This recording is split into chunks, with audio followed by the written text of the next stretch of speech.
this news, this clarity on who can apply for H-1B visas and ideally be fast-tracked if indeed you've been allowed one in the past, does this make a difference to your companies?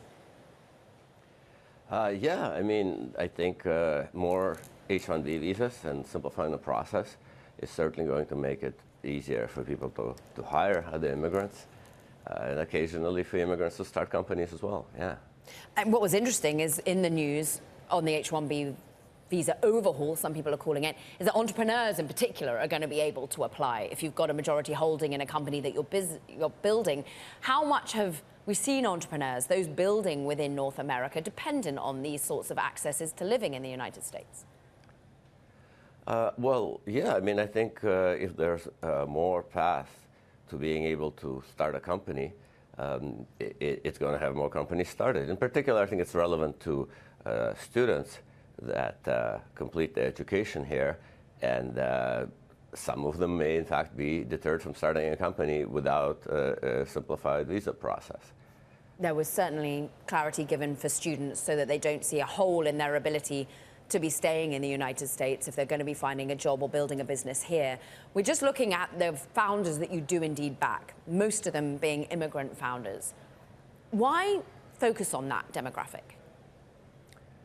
Well, our fund, we only invest in immigrants. We are immigrants. We know that collectively, immigrants, if you take immigrants from any country to the U.S., they're not just like slightly better at building businesses. They are responsible for the majority of the value generated from new companies. Most of the unicorns, the billion-dollar, multi-billion-dollar success stories, are in fact started by immigrants, like 55% of them, people who personally themselves made the journey and came here. Why? Why is that some sort of causal link or correlation link that people who have been driven and motivated to move and to come are going to be, well, more weighted to being successful? Well, there's a number of reasons, I think. It's not a question of the countries they're from being full of people who are better at starting things. It's the people who make the journey, right? The experience of coming to a new country, like learning a new language, it's predictive of how much grit you have, how much perseverance you have. It's almost like, your own immigration is like a startup because you're going into the unknown. You have to have some kind of vision, some kind of belief that you can do it, but before you have real evidence. And when you commit to doing that, you often don't really have a way back, right? Like, it's very hard to come back and admit that, like, nobody really wanted you in America and it didn't work out. Like, people around you don't necessarily believe that that's what you should do. You're sort of abandoning your existing network, right?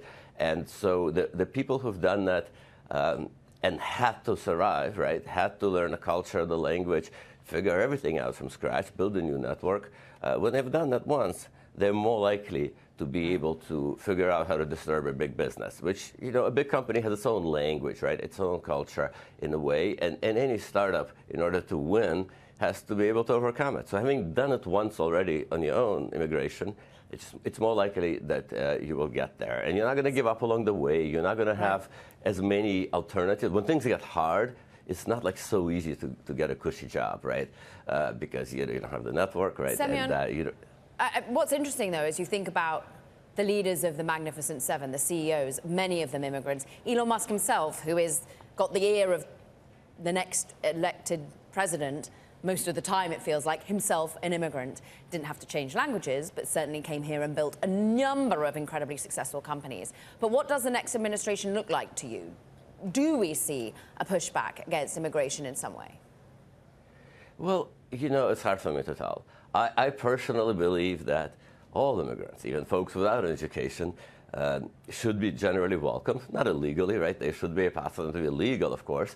And I think it just tremendously benefits a country to have these select few people who are willing and able to make the journey. We want to welcome them.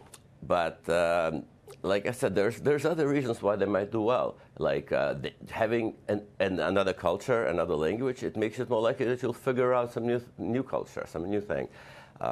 And of course, immigrants tend to be able to build technology offshore, often There are places you can get engineers cheaper far away, when normally a startup couldn't really do that in the beginning, because you want to be close to your customers. You want to be like a real team. You don't want to outsource it. You want to have people on your core team from the beginning that build it. But when you are an immigrant with those connections, it's very likely you'll be able to find people somewhere else where salaries are lower and where that could actually feel like they're really part of your group. You can make that connection. Right. And of course, you're all certainly missing a lot of things that it takes to be successful. And so we as a fund, we are immigrants ourselves, but we came here as kids, right? So we're kind of like a bridge.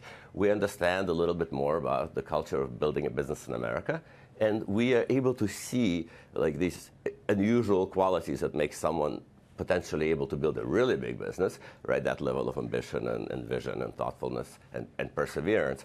And so we kind of help them unlock. We find the missing pieces. Sometimes it's a question of storytelling or just building a network, right? And so that's what we specialize in. Right. I just want to say, like, people like Elon Musk or Sergey Brin, who build these big businesses, it sounds sometimes to people like it's kind of an exception, but it's not. It's truly the majority of the big businesses. Over half are started by people like that.